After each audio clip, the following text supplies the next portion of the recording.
Exclusive breaking news చూస్తున్నాం. Israel మరో big attack చేసింది. దానికి సంబంధించిన అప్డేట్ చూస్తున్నాం మనము.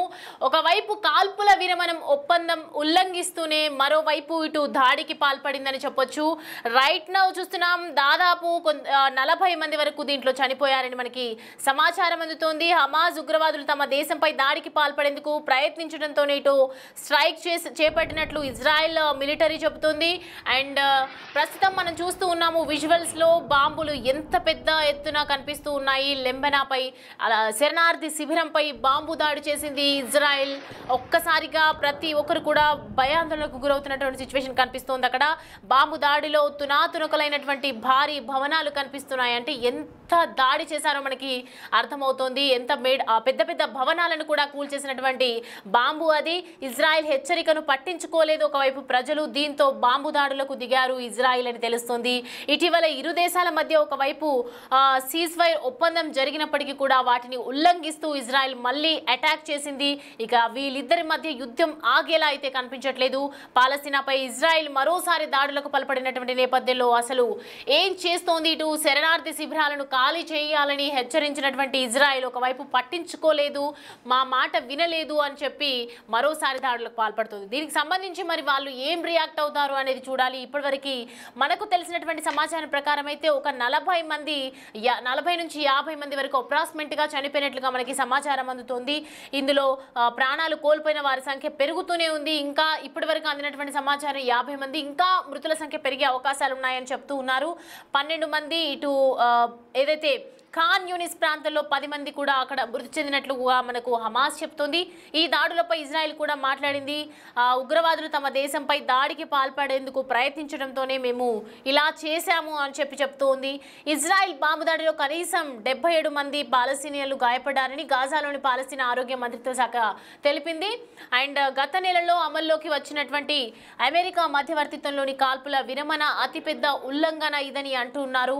ఇజ్రాయెల్ సమీపంలోని దక్షిణ గాజాలోని అల్ మవాసి ప్రాంతంలో సహా 3 నిర్దిష్ట ప్రదేశాలకు లక్ష్యంగా చేసుకుని ఈ దాడులు చేసిందని చెప్తూ ఉన్నారు. దానికి సంబంధించినటువంటి కొన్ని మన దగ్గర అక్కడ జరిగినటువంటి విజువల్స్ ఉన్నాయి, ఒకసారి చూద్దాం.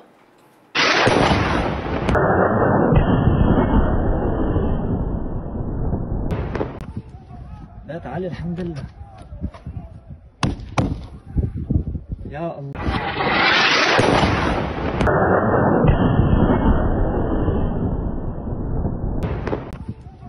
لا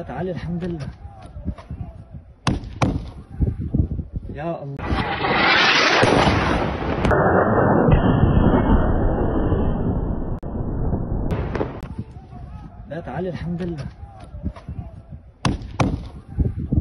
يا الله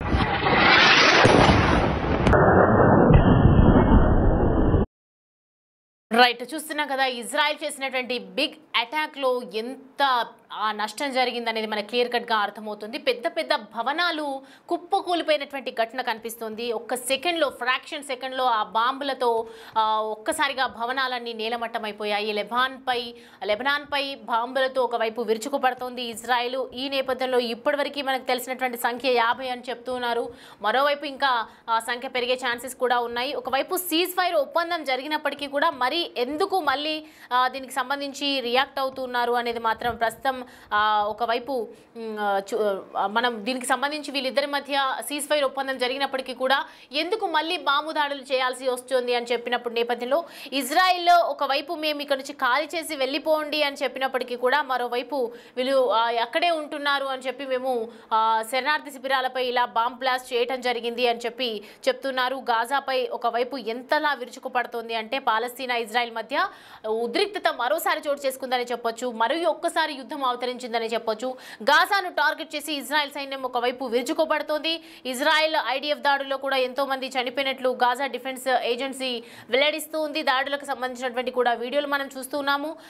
గాజాపై ఇజ్రాయెల్ దాడులు చేసింది భారత కాలమాన ప్రకారం బుధవారం మనం చూసుకుంటే అర్ధరాత్రి జరిగినటువంటి నేపథ్యంలో లక్ష్యంగా చేసుకొని కొన్ని దాడులు చేస్తోంది.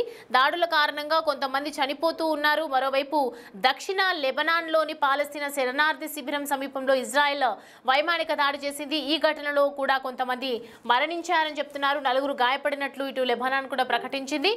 అక్కడ ఎలాంటి సాయుధ బలగాలు లేవని చెప్పి లెబనాన్ పేర్కొంటూ ఉంది.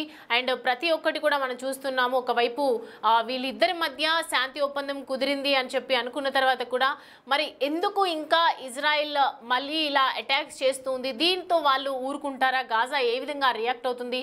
శరణార్థి శిబిరాలను ఎందుకు టార్గెట్ గా చేసుకుంటుంది? ఒకవైపు ఒప్పందంలో మాట్లాడుకున్నటువంటి చర్చ ఎందుకు విఫలమైంది? మరి ఎందుకు మళ్ళీ బాంబ్ బ్లాస్ట్ అనేది చేస్తూ ఉన్నారు? చాలా మంది మృతి చెందినట్లుగా కూడా తెలుస్తోంది. దీనికి సంబంధించి పూర్తి వివరాలని తెలుసుకుందాం. మా ప్రతినిధి శివ మనకి అందుబాటులో ఉన్నారు.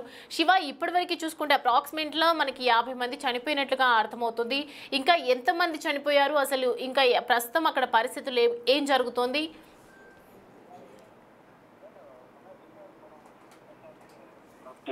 లెబనాన్ బాంబులతో విచ్చుపడింది. శరణార్థి శిబిరంపై ఇజ్రాయెల్ దాడి చేసిన నేపథ్యంలో అక్కడ దాడిలో మొత్తం భారీ భవనం వ్యవస్థ కూడా సుమారుతున్నది. దాదాపు 50 మంది వరకు కూడా దాడి జరిగిన స్థలంలోనే అక్కడికి మృత్యుగా కూడా ప్రత్యక్ష సాక్షులు చెప్తున్నారు. రెస్క్యూ ఆపరేషన్ అక్కడ కొనసాగుతున్నారు. కొంతమంది కూడా తీవ్ర గాయాలయ్యింది. మొత్తం అక్కడ శరణార్థి శిబిరాలని కూడా ఖాళీ చేయాలంటూ కూడా ఇజ్రాయెల్ హెచ్చరికను అక్కడ ప్రజలు పట్టించుకోవాలి. దీంతోనే బాంబుల దాడులకు ఇక ఇటీవల ఇరు దేశాల మధ్య కూడా ఈస్టైల్ సంబంధించి ఒక ఒప్పందం కుదిరినప్పటికీ కూడా వారు కేవలం వారు ఎక్కడి నుంచి ఆ ఫ్లైట్స్ నుంచి ఖాళీ చేయడానికి ఉద్దేశించడానికి పాల్పడినట్టుగా కూడా చేస్తోంది. అది దాదాపు 50 మందికి పైగా చెందారు. అనేక మంది గాయపడిన వారిని ప్రభుత్వంలోని ఆసుపత్రి ట్రీట్మెంట్ ఇస్తున్నారు. అయితే ఆ గాయపడిన వారి పరిస్థితి కూడా చాలా మంది పరిస్థితి విషమంగా ఉంది. కానీ ఆ ఈస్టైల్ ఒప్పందం బాధితుల ఒప్పందానికి అంగీకరించిన తర్వాత ఈ విధంగా దాడి చేయడం పైన ఇది లెబనాన్ కూడా తేలిస్తోంది. కానీ ఫర్దర్ గా మరోసారి చర్చలు జరిగిన తర్వాత అక్కడ ఉన్న ప్రజలందరూ కూడా ఖాళీ చేయాలని కూడా ప్రధానంగా ఇజ్రాయెల్ ప్రభుత్వం భావిస్తుంది. దాంతో భాగంగానే వారు శక్తి మాట వినకపోవడంతో దాడి చేయాల్సింది ఇజ్రాయెల్ సమర్థించడానికి ప్రయత్నించారు. లెబనాన్ సంబంధించిన ప్రజలు మాత్రం చాలా మంది చనిపోయారు. అనేక మంది గాయాల పాలయ్యారు. ఫర్దర్గా లెబనాన్ ఎటువంటి శక్తులకు పిలుపునిస్తుంది. గత ఫర్దర్ ఏం చేయబోతున్నారు కూడా చూడవలసింది. కానీ గాయపడిన వారిని మాత్రం సంగతులను ట్రీట్మెంట్ అందిస్తూ ఉన్నారు. అయితే శివ, అంటే ఒకవైపు వీళ్ళిద్దరి మధ్య ఈ 2 దేశాల మధ్య ఒకవైపు సీజ్ ఫైర్ ఒప్పందం జరిగినప్పటికీ కూడా మళ్ళీ ఎందుకు ఉల్లంఘించాల్సి వచ్చింది? అక్కడున్న ప్రజలు ప్రాంతాన్ని ఖాళీ చేసి నిలుచుకోవాలని ముందు నుంచి ఇజ్రాయెల్ డిమాండ్ చేస్తోంది. కానీ ఈ లెబనాన్ ప్రజలు ఆ ప్రాంతాన్ని ఖాళీ చేయకుండా శరణార్థులను కూడా అక్కడే ఉన్న నేపథ్యంలోనే ఆ శరణార్థులు ఉన్న శిబిరం పైన బాంబు దాడి చేస్తుంది. దాంట్లో ఉన్న ప్రజలు చాలా వరకు చెందారు. కొంతమంది అనేక మంది కూడా గాయాల పాలయ్యారు. ఈ నేపథ్యంలో వారందరూ కూడా అక్కడ తరలించారు. డిమాండ్ వారు అక్కడి నుంచి ఖాళీ చేసి వెళ్ళిపోవాలని ఇజ్రాయెల్ పిలుపునిస్తుంది. వారందరూ కూడా వెళ్ళిపోవాలని దీనిపక్షం దాడి కొనసాగుతాయని కూడా ఇజ్రాయెల్ చెప్తారు. Right Shiva, thanks for the updates. Right, చూస్తున్నాం కదా, ఒకవైపు బాంబు దాడిలో ఇటు తునకలైపోయింది. భారీ భవనాలు, శరణార్థి శిబిరాలని టార్గెట్ చేస్తూ ఒకవైపు ఇజ్రాయెల్ ఇలా పాల్పడుతోంది, దాడులకు పాల్పడుతోంది. మరియు ఇరు దేశాల మధ్య సీజ్ఫైర్ ఒప్పందం జరిగినప్పటికీ కూడా మరోవైపు శరణార్థి శిబిరాలను ఖాళీ చేయాలి అని చెప్పి ఒకవైపు ఇజ్రాయెల్ కంటిన్యూస్గా హెచ్చరిస్తూనే ఉంది. అయినప్పటికీ కూడా ఇజ్రాయెల్ హెచ్చరికలని అసలు పట్టించుకోకుండా ప్రజలు ఉండిపోవడంతో ఈ అటాక్ అయితే చేసినట్టుగా తెలుస్తోంది. దాదాపు ఇప్పటివరకు మనం చూసుకుంటే బుధవారం అర్ధరాత్రి జరిగినటువంటి నేపథ్యంలో తెల్లవారుజామున మనకు ఒక 20-30 మంది వరకు చనిపోయి ఉంటారు అని చెప్పి సమాచారం అందింది. కానీ ఇప్పుడు మాత్రం మృతుల సంఖ్య పెరిగింది, 50 వరకు చనిపోయారు అని చెప్తున్నారు. మరి దీంతో గాజా ఏం డిసిషన్ తీసుకుంటుంది, గాజా ఏ విధంగా మాట్లాడతారు? ఒకవైపు ఇంత ఉద్యమం చేస్తున్నారు, ఇంత యుద్ధం చేస్తున్నటువంటి నేపథ్యంలో మరి ఈ ప్రాణ భయంతో అక్కడి నుంచి ఖాళీ చేసి వెళ్ళిపోతారా, లేదంటే వాళ్ళు తిరిగి ఎదురుదాడులు చేస్తారా? ఇజ్రాయెల్ చేస్తున్నటువంటి ఈ వైఖరికి సంబంధించి ఏ విధంగా రియాక్ట్ అవుతారు? ఒకవైపు ఒప్పందం అని చెప్పారు, మరి ఇంకా యుద్ధం అయితే కొనసాగుతోంది. ఇలా బాంబ్ బ్లాస్టులు చేస్తున్నారు, ప్రాణహాని చేస్తున్నారు, ప్రాణ నష్టం చేస్తూ ఉన్నారు. ఒకవైపు 2 దేశాలు కూడా ఆర్థిక నష్టంగా ఎక్కువగా ఎఫెక్ట్ అవుతున్నప్పటికీ కూడా మరి ఎందుకు లెబనాన్ పై కూడా బాంబులు విసురుతూ ఉన్నారు? శరణార్థి శిబిరాలని ఖాళీ చేయమని చెప్పి బాంబు ఎందుకు దాడి చేస్తున్నారు? ఇవన్నీ కూడా ప్రశ్నలు ఉత్పన్నమవుతున్నాయి.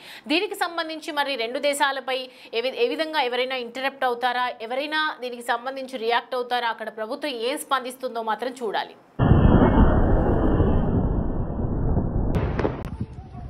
تعالي الحمد لله يا الله